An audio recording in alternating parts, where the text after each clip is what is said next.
Hey everyone, we have the final patch of TFT set 14, and with that, we're going to have the final meta snapshot. So let's get excited for that. If you're doing your last minute climb, this is going to be the perfect video for you. There's actually one surprising comp out there that's just outperforming everything else. It's going to be the Leblanc Reroll. We'll go more into it later, but it's just by far the best comp right now. If you ever get Cypher start, it's going to be really good to just go into those types of reroll comps because they buffed it up a bunch. They added the Cypher augments as well and the emblems, so it's pretty fun. Even if you don't get the reroll comp, you could always just play Cypher into any of the other like level 8 comps, level 9 comps. Speaking of level 9 comps, BoomBot's still very good right now. Cypher in general, just very good in the A tier. Street Demon, as a vertical, I think it's very fine. Like the 4 Strategist Street Demon build is still one of the top boards right now, and it's also very easy and simple to play. So if you're looking to like simplify your gameplay and get decent results without doing anything too complicated, Street Demon's going to be for you. If you want to look for something a little bit more brain power intensive, then Misfortune Flex or Exotech, I'd say, would probably be for you. Misfortune Flex is good because you get to build your board around different units every now and then, and kind of just, well, flex a little bit. Exotech, this is an easy board, but the challenging part comes when you are pivoting into the late game. So Exotech, in terms of like mid to late game, very good board. But in the super late game, you definitely want to get into something else. So that's where the trickiness with Exotech lies. Gray's reroll, very decent. Shaco reroll, very decent. Like all the reroll comps in the A tier, they're all good. They're just a bit situational. Vex, still a solid 4-cost comp. Nitro, very good as well after the Nitro buffs, and Jihn's also just very good. Vanguard, Marksman, Aphelios, a good AD level 8 alternative. Twisted Fate reroll, they buffed up this guy a little bit. He gives 2 gold now instead of 1. It's one of those like preview buffs that they're doing because Twisted Fate is going to be a legendary in the next set. And then we have Anima Squad and Techie reroll to round out the A tier. In the B tier, I wouldn't really play these too much.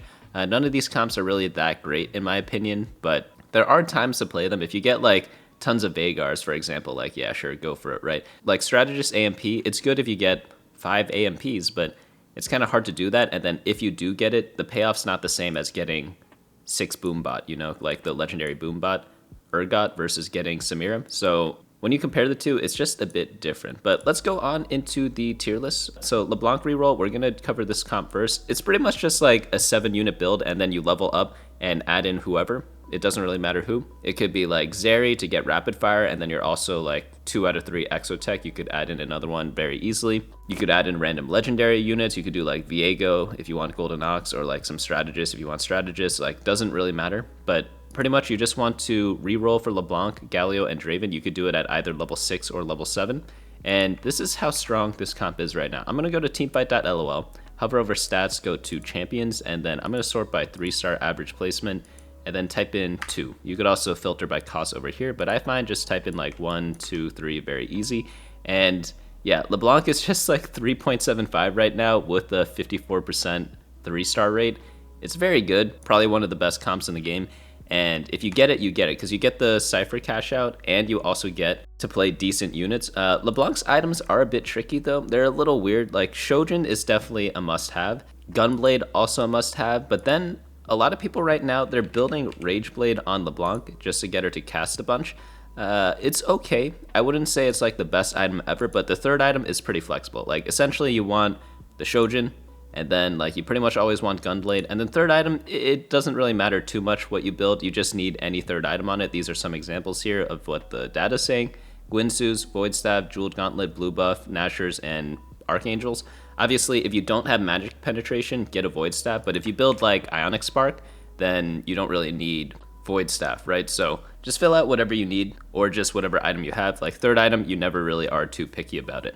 You also want to carry Draven. Draven's got a couple of different builds. I like him with the red buff because he hits a lot of units, and you need anti-heal in pretty much every build. So getting red buff on him is pretty decent. If not, you just do a full attack damage build, or sorry, you do a full crit build with Infinity Edge, Guard Breaker, or Stride Breaker, it's now called, and Last Whisper. Or alternatively, you could build an Even Shroud on your tank. So there's a lot of different items to flex around here. For Sejuani, you want to just put mana on her, and yeah, that's pretty much going to be it there. For BoomBots hasn't really changed too much. People are doing the 4 or 6 BoomBot version. They're both very solid. And yeah, like on Urgot, the Kraken's Fury item is just so good. And then everyone else in the front line, it's just like Cho'Gath plus a bunch of legendary units. You don't really care too much, right? It's really just like buy all the 5-cost units type of comp, and Yeah, so only play this if you're able to get to level 9 either with some augment or if you have some win streak, preferably both. That way you have a huge econ and then no one can really contest you when you get the 5 cost. Also, make sure to be like a little bit flexible with the 5 cost. Like we have so many listed out over here, but you could play like 6 BoomBot and then play fewer legendaries until you get the other ones, or just fill out some other random traits. Some people go like 4 Bruiser temporarily. You have to get like a tiny bit creative in my opinion, but overall, like you want to aim for this as your regular late game board, but before that you have to kind of piece together something else. By the way, you can find the full details of every single comp guide on the website bunnymuffins.lol/meta. Like bookmark the page or whatever. We'll be coming out with lots of new guides in the next set as well, so definitely look out for that. Next build up we have is going to be the A tier. We have Cyphers to start with.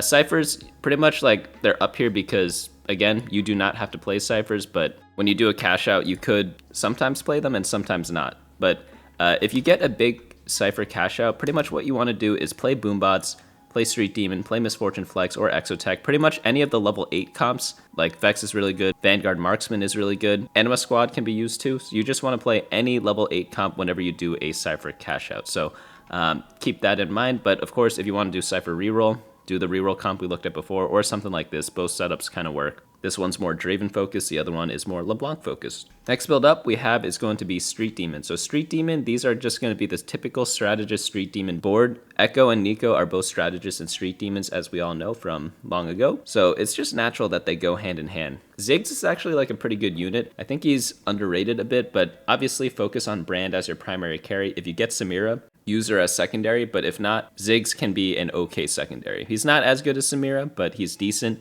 And if you have too many items, use him as like your utility item holder.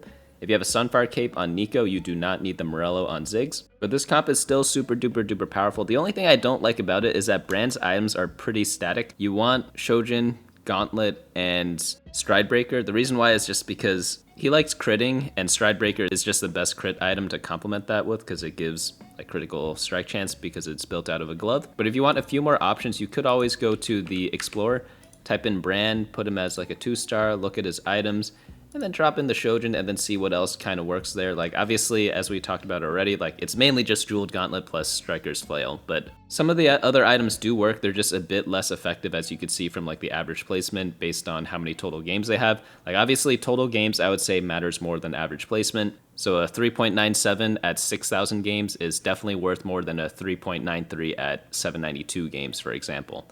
But if you have an augment that allows you to crit, then obviously Rabadon's Death Cap is going to be a lot better than Jeweled Gauntlet, right? So you have to keep that in mind too. But let's move on into the next build. We have Misfortune Flex. Misfortune Flex, a couple different options. Like there's a Fast 9, there's a Dynamo, there's the Exotech version. All three are viable. They just have different uses, different strengths, different power spikes. So depending if the game's going really long, really short, you want to kind of switch between the three. Obviously, if you're going for super late game, like nothing's going to beat Fast 9 because, yeah, bunch of legendaries with at least 3 stars sometimes if you can get it, because sometimes when you roll at 9 you can get her, and sometimes you wait to get her 3-star before going to 9.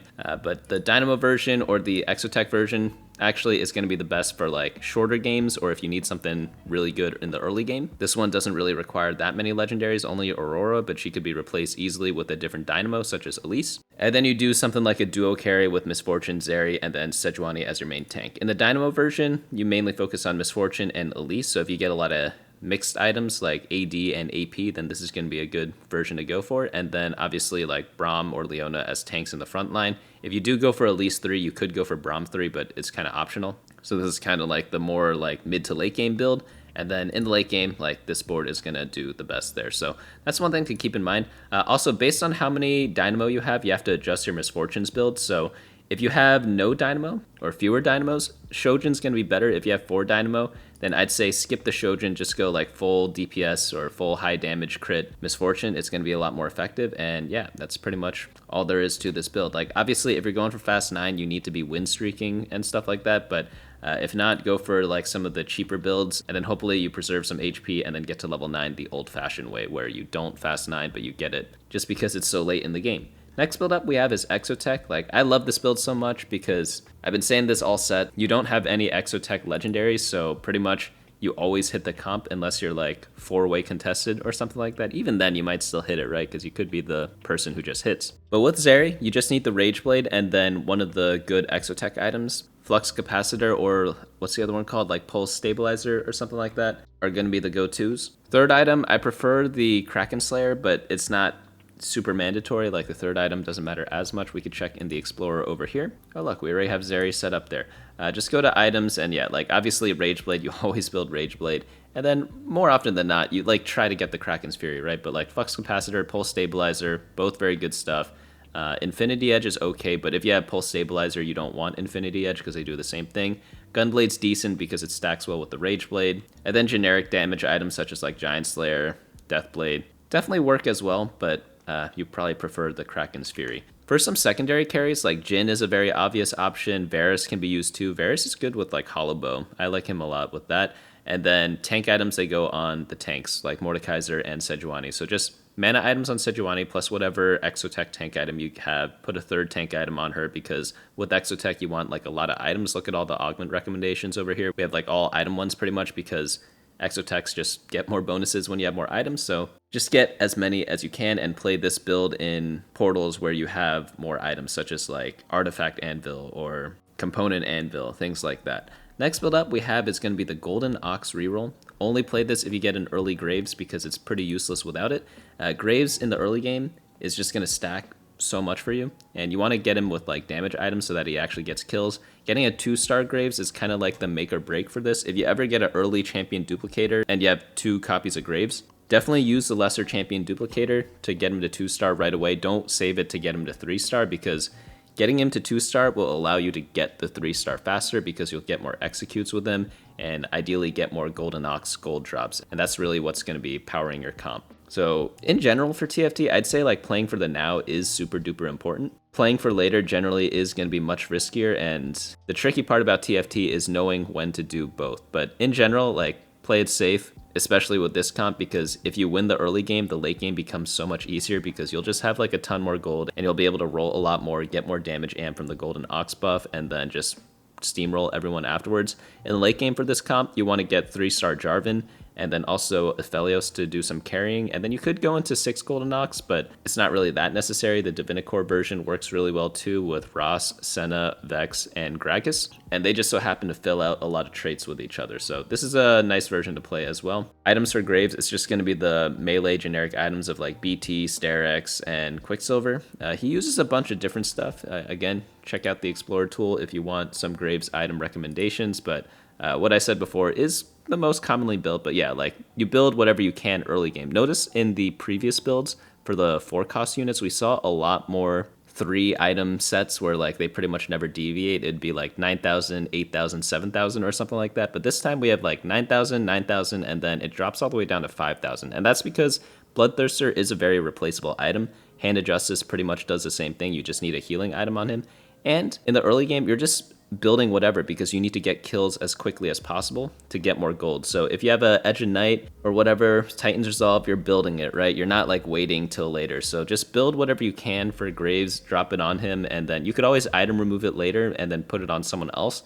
You just need as many items as you can on him so that he gets you a lot of kills. So that's super important with this comp. Next build up, we have a Shaco Reroll. Shaco is going to be in a Slayer build, so either 4 to 6 Slayers, depending on what level you are. And what you want to do, very similar to the Graves comp, is that you want kills early because Shaco stacks on kill. So get him in Infinity Edge early, get him 2-star early. That's pretty much the only time you play this comp.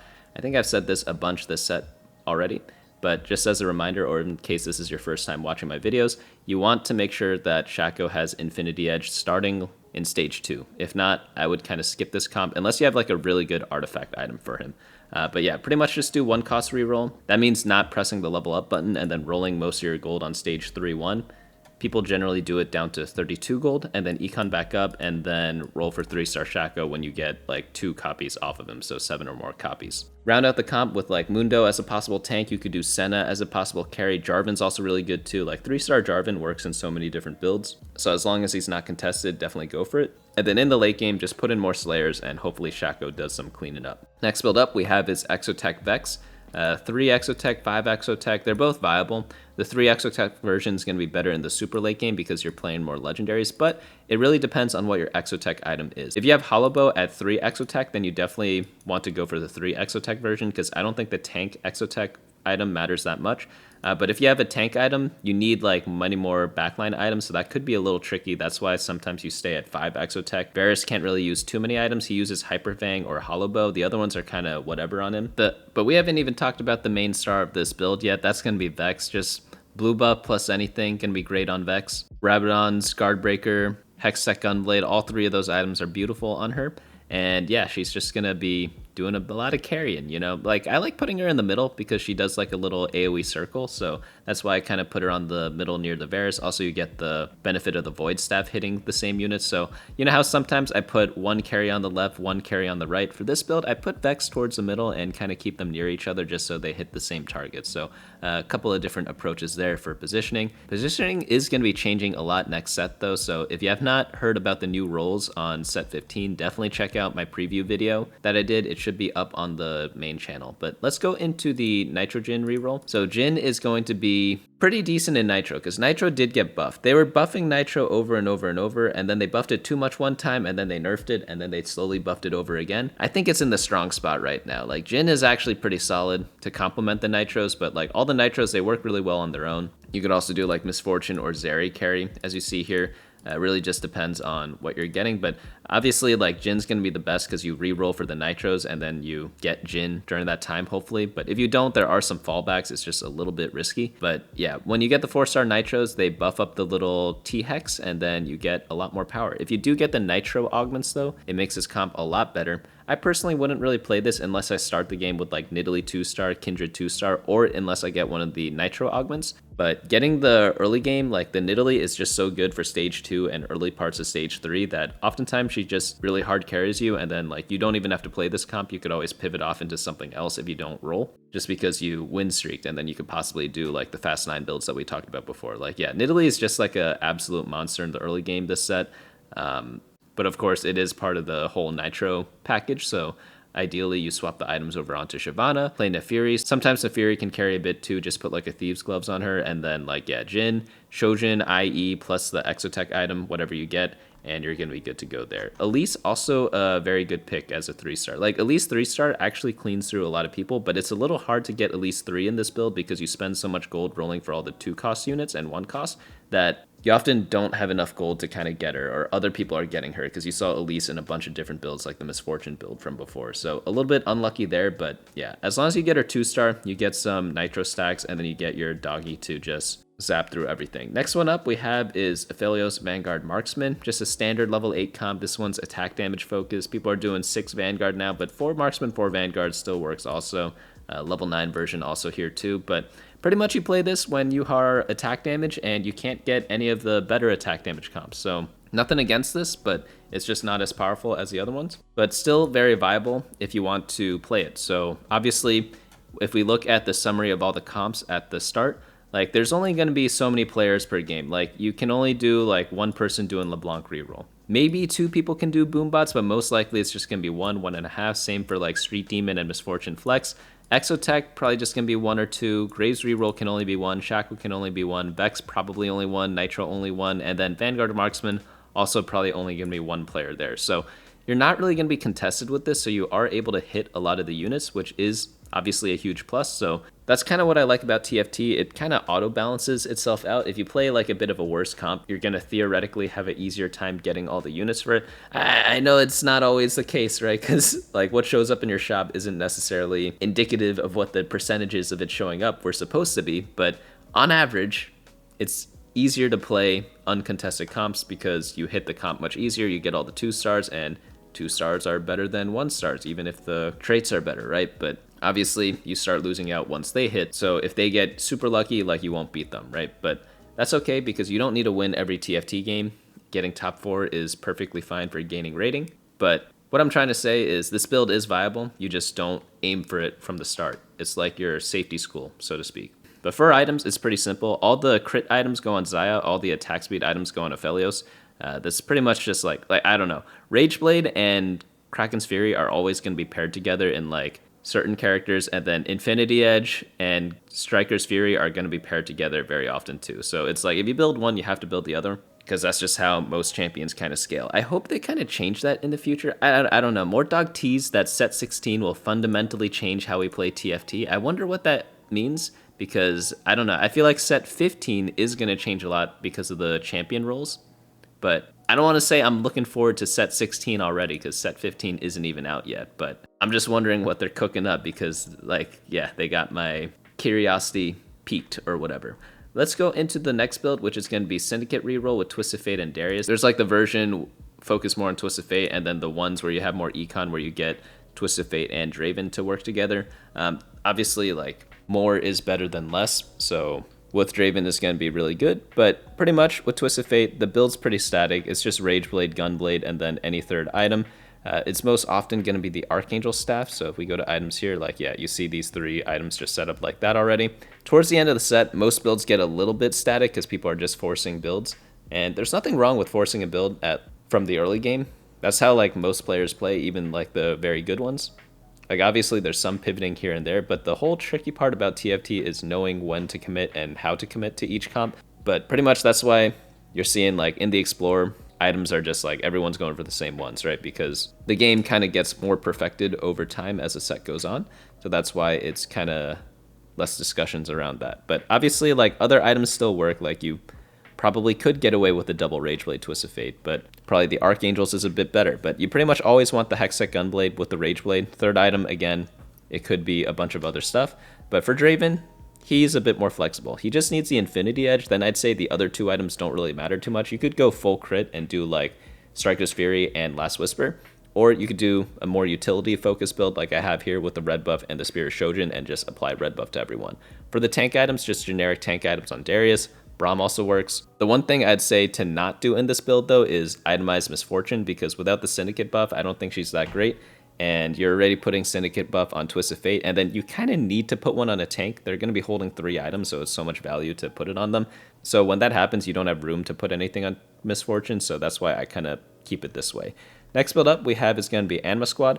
Just a generic, like, go 7 into a trait build. Nothing too crazy there. Aurora, she got changed a little bit. She does a little bit more damage now, so maybe you want to build, like, Rabadon's Death Cap or, like, a Jeweled Gauntlet on her. Who knows? Let's check the data on that, actually. So last patch, we had Aurora. She likes building. Let's turn on champion stats here. Shojin, obviously, like Morello, I would still build it on her. But yeah, people are building more Archangels and Jeweled Gauntlet this patch. Let's compare that to last patch, which is 14.7. In this patch, I guess it didn't really change that much. That's weird, because normally I'd expect more Morellos on her. She's at a 3.69 there, but in here, let's change this to Master Plus, or at least Diamond Plus. We'll do Diamond Plus. Wow, it really doesn't change that much. That's kind of weird. But on the new patch, I guess the Morello build did get a bit worse. Did the damage builds get better? 3.96 and 4.0? No, she just got worse overall a little bit. That's so weird. Okay, I thought maybe Aurora would want the Archangels and Jeweled Gauntlet more, but, like, for me, I guess just keep building the Morello. The Morello is so good, right? I mean, she just hits so many units with it, right? So maybe you still want to do the utility build instead of the full damage build, even though she got buffed for the damage build. But whatever the case, like Xayah, she's going to take the crit combo for attack damage. Leona, she's going to take the generic tank items, and then you just play 7 Anima Squad. I normally just pick all the attack damage Anima Squad weapons, and as long as you get Leona 2, I think you're pretty much chilling. Like, Aurora 1 and Leona 2, I think is enough for most games, if assuming you have, like, a good start for Anima Squad and aren't bleeding too much HP. But obviously, if you have an emblem, it helps a ton, because then you hit 7 much easier, and then, like, there's a chance you could get 10 if you get a lot of emblems. Techie Reroll, I believe this is the last comp in the A tier that we're going to go over, so a little bittersweet ending here because this is the last Meta Snapshot update until set 15, but yeah, Seraphine and Zyra both got buffed a little bit, I believe, in this latest patch because they're both legendary units in the next set, so that should be fun. But Techies and Bruisers, they just go together for some reason. I didn't expect this build to happen when the set came out. I thought it would just be like a full Techie. I thought it would actually pair up with Bastion well because Shyvana's a Bastion at 2-star, but most people are doing it with the Mundo, and since Mordekaiser's a Techie and a Bruiser, it kind of works out still in terms of the synergies. But I thought it'd be mainly with Bastion because Shyvana's a 2-cost, and it kind of makes sense to go from 1-cost to 2-cost. But Mundo's still doing a great job on his own there. Obviously, he's a 1-cost, so you do 3 1-costs. But he's not a Techie, so that's where it gets a little weird. That's why you do want the 4 Bruiser. Like, I'd prioritize 4 Bruiser, 4 Techie over 6 Techie, 2 Bruiser, because you really do need some semblance of a front line whenever you're running a Techie heavy build. So just do something like this, and then once you reach level 9, you could add in the 6 other techies, Viego plus Veigar, and then you switch the Bruisers out a little bit so that you get Cyberboss with Kabuko as well. Itemize Kabuko so he gets the buff because you don't really care about Veigar, and yeah, pretty solid build there. Shojin on Seraphine. I don't really like itemizing Zara that much, so if you have leftovers, put them on her, but I wouldn't like put 3 items on her in most cases. Just focus mainly on the Mundo and Seraphine, and then utility items on Brand, or even like Kabuko and Viego if you have like random extra stuff, because in the late game, like 3-star Zyra doesn't really do that much. You're just playing her just because you had her from the start. But just to summarize this last patch, we have again like Leblanc as the strongest comp right now. Cypher in general really good because again they added the Cypher augments, they added the Cypher emblem, so you can get some crazy payouts. If you do get like a crazy payout, let me know in the comments below. BoomBot's really good as Fast 9 just as a generic Fast 9 comp. Cypher in general, you pivot into any of the other builds, perfectly fine there. And then for easy comps, the verticals, Street Demon, Anima Squad gonna be good options there. For the little trickier ones, Misfortune, Exotech, things like that. And then yeah, if you can't get any of the good comps, you play the comps that are later on in the A tier. Nothing wrong with them. As long as they're uncontested, they are good. And yeah, that's going to be it for me this set. So if you have any questions, leave them down in the comments below or in the Discord. I'll be glad to answer as many as I can. But that's going to be it for me today. Hopefully you all enjoyed this. Share it with a friend, and I'll see you all next time.